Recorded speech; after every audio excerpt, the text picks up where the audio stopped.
This morning, I bring you special greetings on this unusual Sabbath morning church service from the studios of Secrets Unsealed.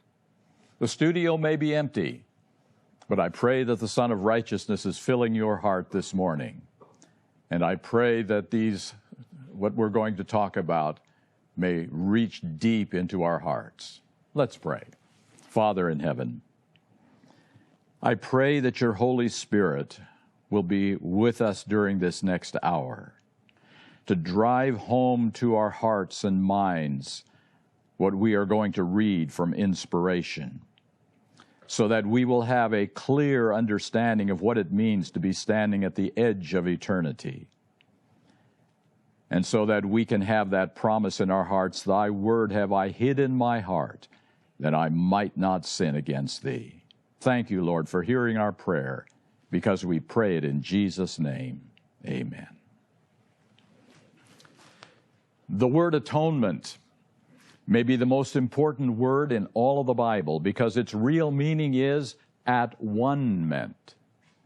Something has gone tragically wrong in God's universe. What was once in harmony and oneness has been so totally ripped apart that it seems impossible to put it back together again. But that's exactly what the word at one-ment means, to put together what has been torn apart. If free choice has been and always will be the unalterable basis for the way God relates to his created beings, then this atoning process must be complicated and lengthy if it has any hope of restoring the unity which has been almost totally lost. If we do not know how this at one-ment is being accomplished and what it will take to complete it, we will never understand why we even exist or what lies ahead in our future. This may be the most important Bible subject for us to understand as completely as humanly possible. But if we have any hope of understanding how this drama will end, we've got to know how it all started. The greatest trial in history was brewing. The most majestic created being was filing suit against his creator God. Remember, Lucifer was the five-star general of the heavenly hosts. From early writings, page 145. But when God said to his Son, let us make man in our image, Satan was jealous of Jesus. He wished to be consulted concerning the formation of man, and because he was not, he was filled with envy, jealousy, and hatred. So we learn that the tearing apart of God's harmonious universe began over God's plan to create you and me.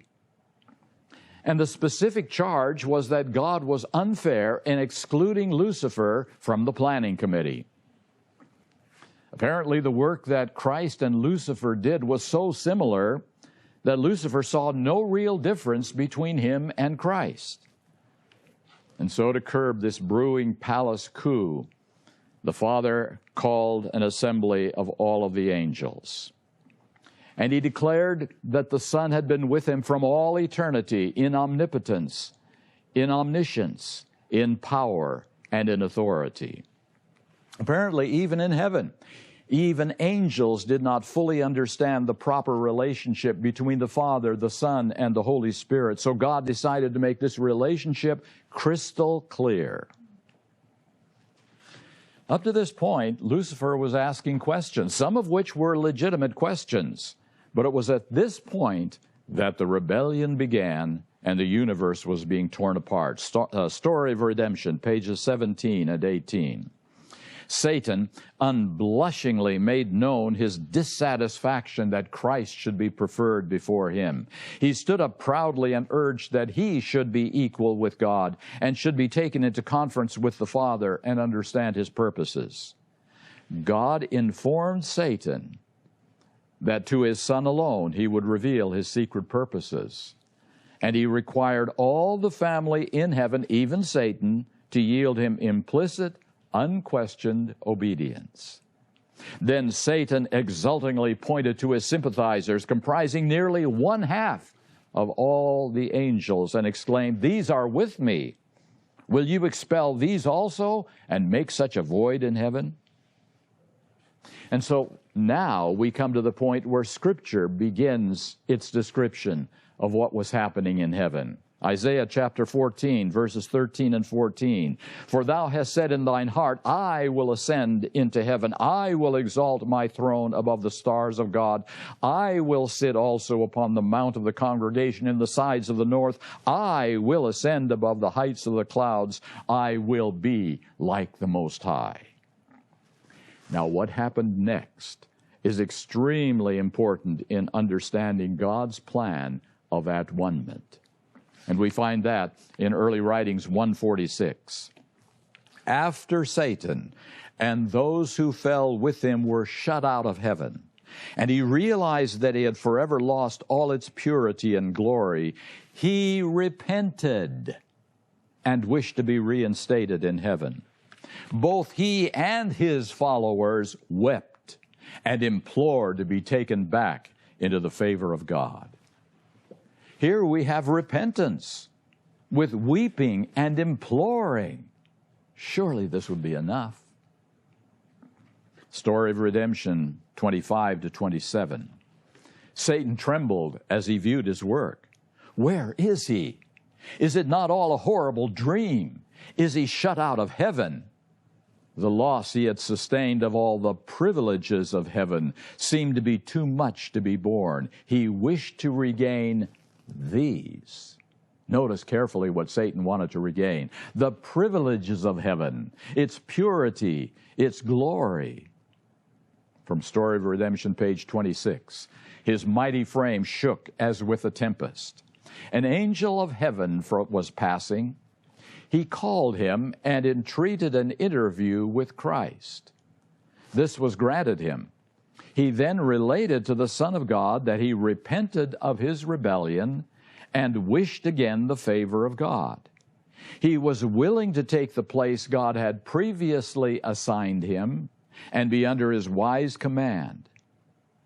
Christ wept at Satan's woe, but told him as the mind of God that the seeds of rebellion were still within him." Now, can we see why even angels had some questions about God's handling of Lucifer?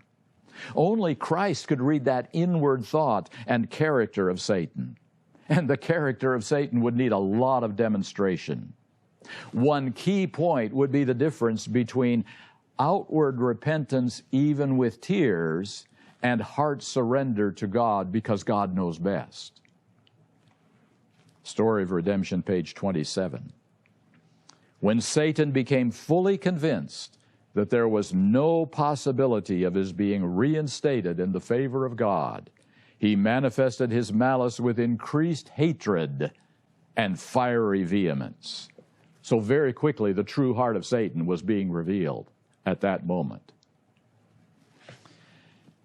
If God is going to restore at-one-ment to the universe, then he must set in motion a far-reaching plan to answer all of Satan's legitimate charges against God's system of government. Jan Paulson summed up the issue very well in the Adventist Review in the year 2000. He said, "In God's final and ultimate answer to the sin problem, there are issues to be taken into account that are wider and larger than my personal salvation. For the larger picture, namely for the eternal security of all creation, God will also have provided a far-reaching answer that deals with the roots as well as the consequences of rebellion." You see, there's something way more important than your salvation or my salvation here. Romans chapter 3, verse 4 says it very well. "As it is written, that thou mightest be justified in thy sayings, and mightest overcome when thou art judged." I think one of the most amazing things I have learned about our Creator God is the one who gave us life, the one who gave us the possibility for eternal life, has put himself on trial by those he has created, that they will decide if he is the fit ruler of the universe. So the plan of salvation, Patriarchs and Prophets, page 68 and 69. The plan of salvation had yet a broader and deeper purpose than the salvation of man.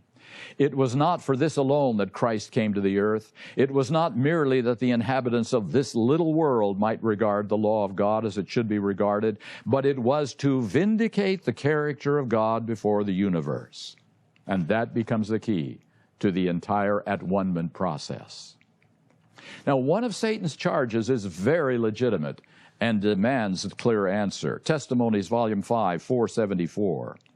He says, the people of God have been in many respects very faulty. Satan has inaccurate knowledge of the sins which he has tempted them to commit, and he presents these in the most exaggerated light, declaring, will God banish me and my angels from his presence, and yet reward those who have been guilty of the same sins?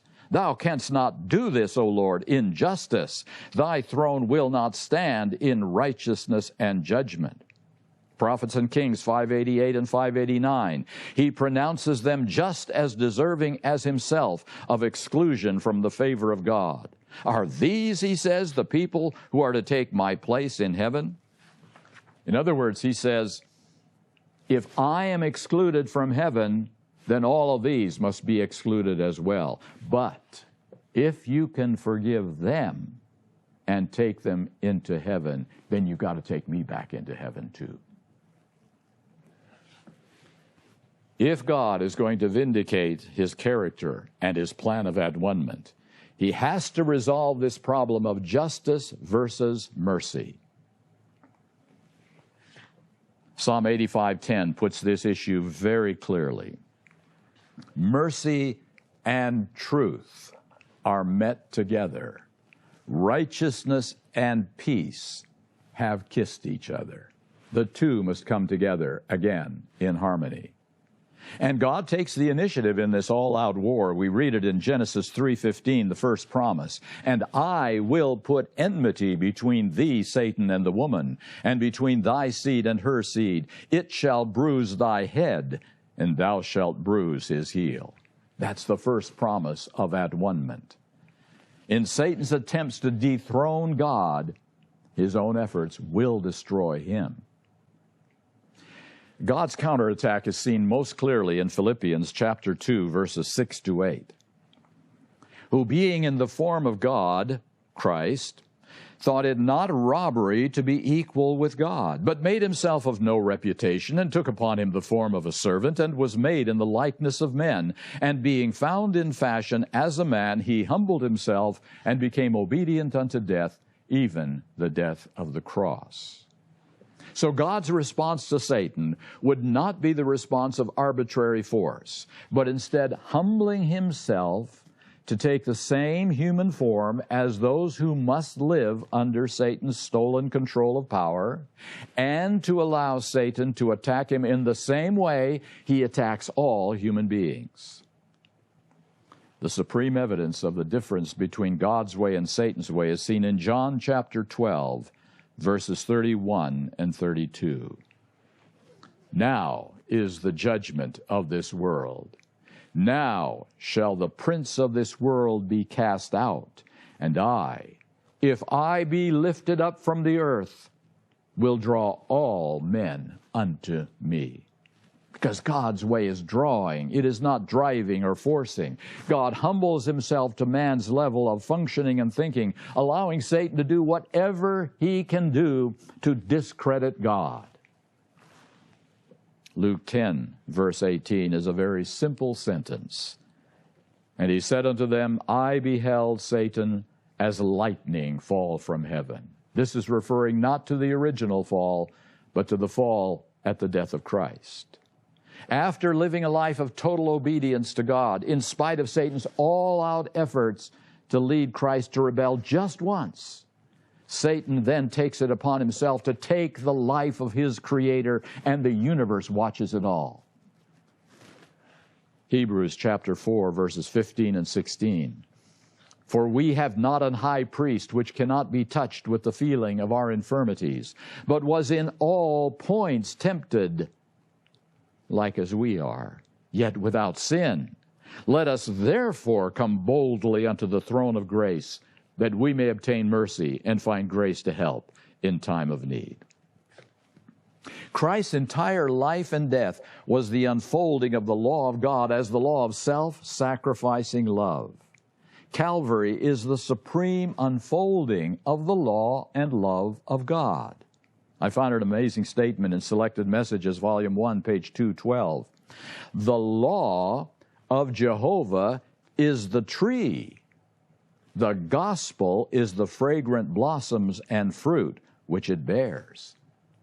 You see, God's justice and His fairness are the basis of all that He does, and the fruit is at one-ment. God refutes Satan's lie that justice and mercy cannot exist together in harmony. Christ showed that sinners could be safely taken to heaven, not just by being forgiven, but by developing characters in harmony with God's law. In contrast, Satan wanted forgiveness without character change. This that we're reading is the sacrificial phase of the atonement process. And it is the heart of the entire plan of God to restore the universe to harmony. Do we understand how important this part of the at-one-ment process is? We find it in Signs of the Times, December 30, 1889. The death of Christ upon the cross made sure the destruction of him who has the power of death. There will be no danger of another rebellion in the universe of God. It is through the efficacy of the cross that the angels of heaven are guarded from apostasy. Without the cross, they would be no more secure against evil than were the angels before the fall of Satan. Angelic perfection failed in heaven. Human perfection failed in Eden, the paradise of bliss. All who wish for security in earth or heaven must look to the Lamb of God. The plan of salvation, making manifest the justice and love of God, provides an eternal safeguard against defection in unfallen worlds. Oh, we do not comprehend the value of the atonement. If we did, we would talk more about it. But if God guaranteed the destruction of sin and Satan by the sacrifice of Christ, why didn't He end the atoning process and the agony of sin and suffering immediately after the cross? Why has God allowed 2,000 more years of Satan's rule? Desire of Ages 761. Yet Satan was not then destroyed. The angels did not even then understand all that was involved in the great controversy. The principles at stake were to be more fully revealed, and for the sake of man, Satan's existence must be continued. Man, as well as angels, must see the contrast between the Prince of Light and the Prince of Darkness. He must choose whom he will serve. If there's one thing we need constant reminding of, it is that God's actions are never haphazard. He is never caught by surprise. If there has been a 2,000-year delay, there must be a very good reason for it. It has to be part of His plan to make sure that sin will never raise its ugly head again throughout all eternity. Because you see, at the cross, not all of Satan's lawyer-like accusations had been answered. The angels still had some questions. And human beings certainly did not understand completely the contrast between Christ's way and Satan's way. More evidence on God's side would be needed. So we come to the next step in the atonement plan, and we read about it in the book of Hebrews, Hebrews chapter 4, verse 14. Seeing then that we have a great high priest that is passed into the heavens, Jesus, the Son of God, let us hold fast our profession. Hebrews chapter 6, verse 20. Whither the forerunner is for us entered, even Jesus, made an high priest forever after the order of Melchizedek. Hebrews chapter 8, verse 6. But now hath he obtained a more excellent ministry, by how much also he is the mediator of a better covenant, which was established upon better promises. Hebrews chapter 7, verse 25. Wherefore he is able also to save them to the uttermost that come unto God by him, seeing he ever liveth to make intercession for them. So Jesus begins a new phase of the atonement process. He is legally now able to forgive any human being who is willing to ask him for a second chance. He is applying the benefits of his sacrifice to guilty sinners. But there is still one nagging charge of Satan against God's atonement plan, a charge which rears its head in each new generation of people born under Satan's rulership of this world. Selected Messages, Volume 3, page 136. Satan, the fallen angel, had declared that no man could keep the law of God after the disobedience of Adam. He claimed the whole race under his control. Signs of the Times, January 16, 1896. Satan declared that it was impossible for the sons and daughters of Adam to keep the law of God, and thus charged upon God a lack of wisdom and love. If they could not keep the law, then there was fault with the lawgiver. Satan's charge clearly is against fallen man's ability to keep God's law, not about Adam in this case. Review and Herald, March 9, 1905. Christ came to this world to prove to the universe that in this world of sin, human beings can live lives that God will approve. Satan declared that human beings could not live without sin. Notice carefully that Satan's charge is relating to human beings in this world of sin. My Life Today, page 323. Part of Christ's mission consisted in revealing to the heavenly universe, to Satan, and to all the fallen sons and daughters of Adam, that through his grace, humanity can keep the law of God. You see, Satan's charge goes like this. Yes, I know Christ was totally obedient, as were a few rare human beings like Enoch. But what about the 99.99% of those who have been forgiven? Are they totally obedient? They can't obey 100% of the time because they have fallen natures, which makes them incapable of keeping your law. My influence over them is stronger than any grace you can give them. All you can do is keep on forgiving their continual sinning. No matter what you do, God, Jeremiah 50, verse 20, will never, ever be fulfilled.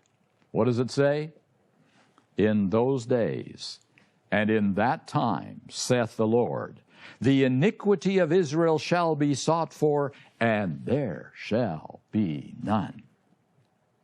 Then the sins of Judah, and they shall not be found. But Satan says, neither will Ezekiel 36, verses 27 and 23 be fulfilled. And I will put my spirit within you and cause you to walk in my statutes, and ye shall keep my judgments and do them.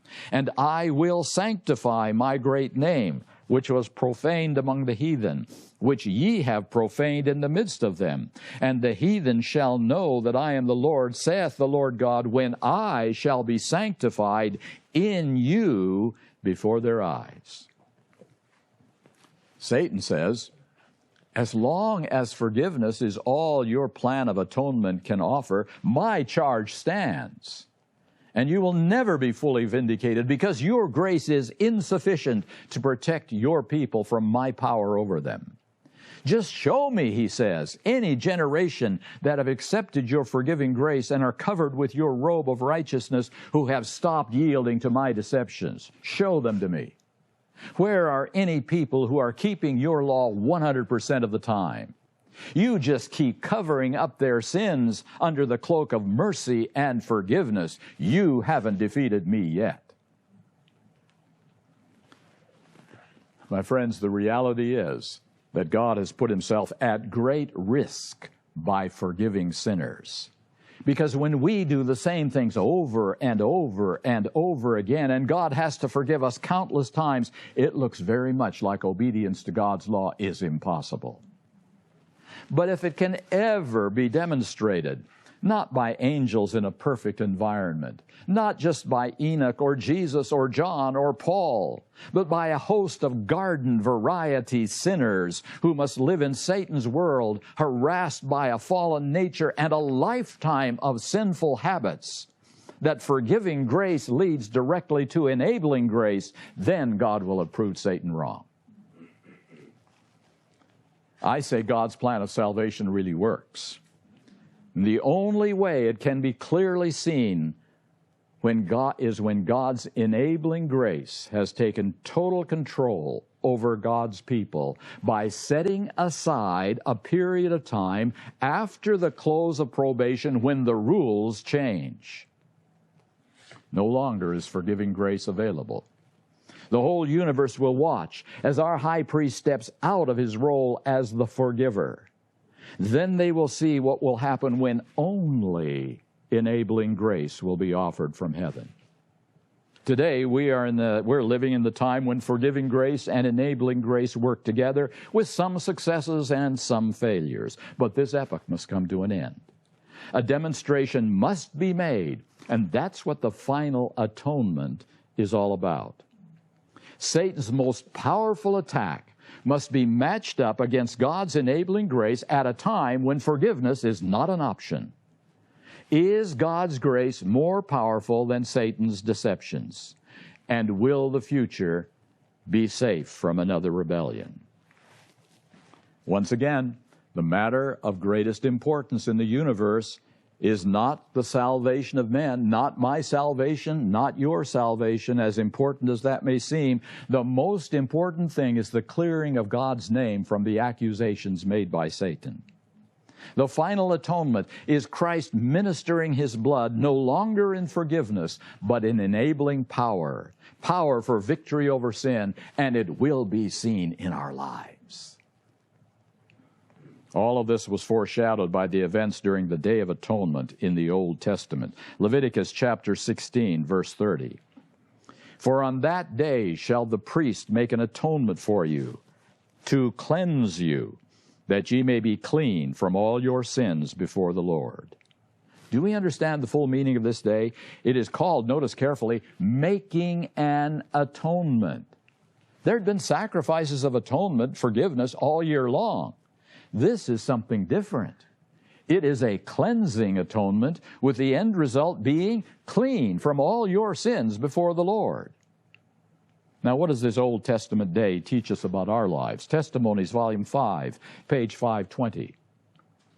We are in the great day of atonement, and the sacred work of Christ for the people of God that is going on at the present time in the heavenly sanctuary should be our constant study. How are we doing on that? Our constant study?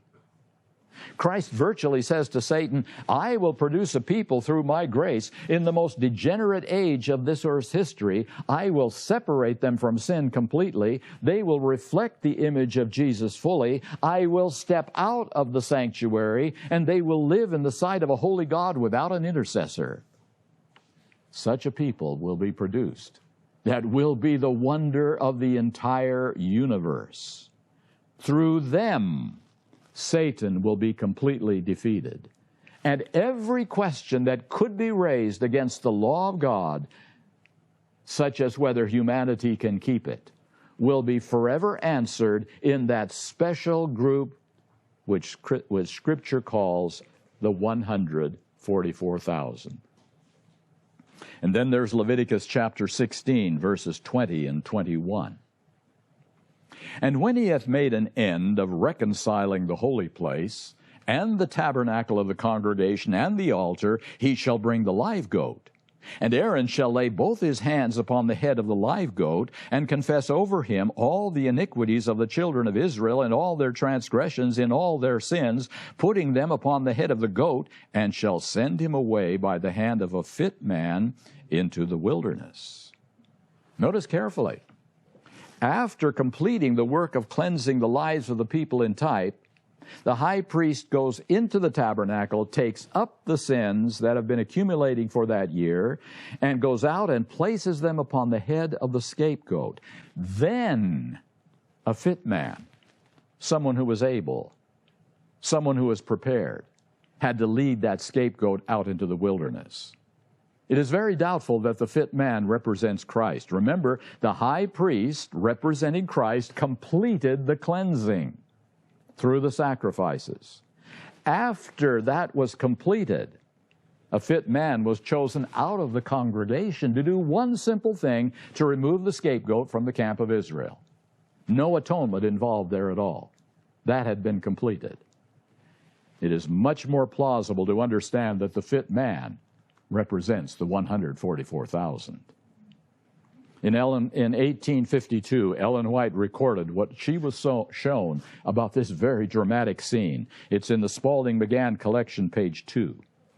I saw that Jesus' work in the sanctuary will soon be finished. And after his work there is finished, he will come to the door of the first apartment and confess the sins of Israel upon the head of the scapegoat. Then, while the plagues are falling, the scapegoat is being led away. He makes a mighty struggle to escape, but he is held fast by the hand that leads him. If he should effect his escape, Israel would lose their lives. I saw that it would take time to lead away the scapegoat into the land of forgetfulness after the sins were put on his head. Now, this struggle to escape is Satan's last attempt to prove that God's plan doesn't work. If he can get God's sealed people to sin after Christ's forgiving work has ended, then Israel, notice, would lose their lives. And Israel represents God's faithful people who are now called the 144,000. Notice that it takes some time to prove God's case after the close of probation. The purpose of the time period after the close of probation is to give time for a final demonstration of who is telling the truth. God claims that his grace and power will enable a whole generation to live without sinning when Satan brings his greatest deceptions and persecutions to bear against the ones whom God has sealed. Satan claims that even God cannot keep all of the final generation from yielding just once to his influence and persuasion. Who is telling the truth? The universe needs to know. Satan has full charge of the world and all its legions of darkness, and all the wicked join with him, which means that a whole vanguard comes against God's people to destroy them. But it says Satan is held fast. It says that. If Satan could lead just one of the 144,000 into sin, if he could lead one of them to choose to transgress the law of God in any particular, he would triumph. Here's a people who, for the first time in earth's history, have had all their sins blotted out, and they have been sealed for eternity. God can say in the hearing of the entire universe, here is a people who have been completely separated from sin, and I promise they will never go back into sin again for all eternity. It is a desperate struggle between Jesus and Satan. Once it was a struggle between Jesus and Satan personally. During the time of the plagues, it's again a struggle between Jesus and Satan. But this time it is Jesus fully lived out in the lives of the 144,000. By the mere fact that they do not fall into sin, Satan is defeated. His cause is lost, and he is held fast.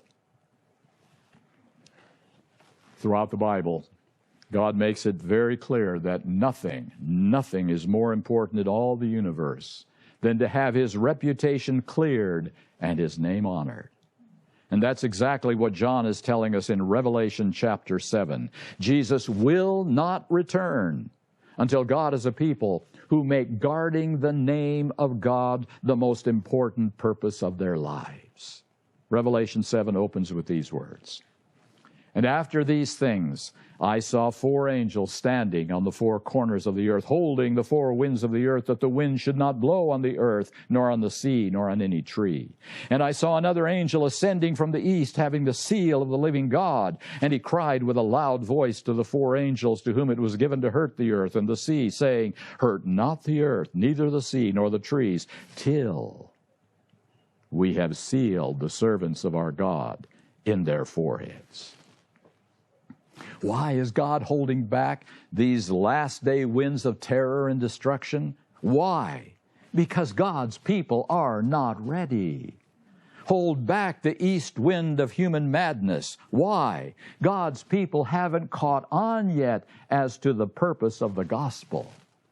Hold back the west wind of satanic fury until God's people are ready to carry out their last assignment. Hold the winds until God's people are ready to be sealed. Down here in these days of the held winds, God is telling the universe, when He writes His name on the foreheads of His faithful ones, He says, listen to them. You can trust what they say. I can give them my seal of approval. The quality goes in before the name goes on. So what is this seal that makes Satan so angry? We read about it in Last Day Events, page 219. Just as soon as the people of God are sealed in their foreheads, it is not any seal or mark that can be seen, but a settling into the truth, both intellectually and spiritually, so they cannot be moved. Just as soon as God's people are sealed and ready for the shaking, it will come. Settled so they cannot be moved. There is a remarkable statement in Hebrews chapter 11, verses 39 and 40. And these all, having obtained a good report through faith, received not the promise, God having provided some better thing for us, that they without us should not be made perfect.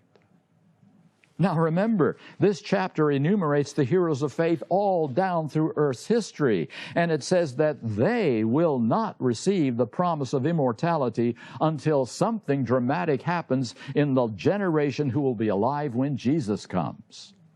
The amazing truth is there could be no resurrection of the righteous dead without the development of the 144,000. Not until that is done can the work be finished. And the work, to put it very simply, is to finish with sin. During the past 30 years, we have heard much about Christ's work in the heavenly sanctuary since 1844. We have reviewed the prophetic evidence upon which the confidence of our Adventist pioneers was based, and we have found it to be sound. But there has been a deafening silence about the cleansing work in our hearts compared to the cleansing work in heaven. The heavenly sanctuary cannot be cleansed from sin until our hearts are cleansed from sin. The great cleansing in God's heavenly sanctuary cannot be completed until the work of final atonement is completed in my heart and your heart. It is only when the final atonement shows that God can stop the flow of sins from our hearts that God can justly remove our sins from the sanctuary above. The blotting out of sins in my life will be followed by the blotting out of sins in the heavenly sanctuary. Only in that way can Satan's charges be effectively answered. Ellen White puts it very succinctly, Maranatha 2:49. There must be a purifying of the soul here upon the earth in harmony with Christ's cleansing of the sanctuary in heaven. This is the time for us to make sure that sin is completely cleansed from our hearts. This is the time for us to show how God's government really works. The Day of Atonement and the final atonement is the reason for our existence as a Seventh-day Adventist church. God's name is in jeopardy until He can demonstrate that His grace can produce a people who will love Him completely, all of the time, with no questions or reservations and no quibbling or rationalizing. They just love Him because He first loved them. And they will prove once and for all that love always produces obedience. And for once, this love and obedience will be continual. Satan is fighting very hard to remove this concept from the minds of every Seventh-day Adventist today. Because if he can destroy this concept, he can nullify God's calling out of this people over 150 years ago, and he can delay the coming of Christ much longer. And I ask today, will you defy Satan and make the final atonement the focus of your entire study and the unifying core of everything you do from now until the second coming of Jesus Christ? I will conclude this study with the thoughts of one whom God called to help him complete the final atonement over 100 years ago, A.T. Jones. The finishing of the mystery of God is the ending of the work of the gospel, the taking away of all vestige of sin, and the bringing in of everlasting righteousness, Christ fully formed within each believer, God alone manifest in the flesh of each believer in Jesus. What a day it will be when that is true. When they look at us, they will not see us and our frailties and our faults. They will see Jesus. And it cannot be stopped from shining forth from within. Only in this way can Genesis 3:15 be completely fulfilled. The chosen seed will bruise the serpent's head. The plan of atonement will be completed.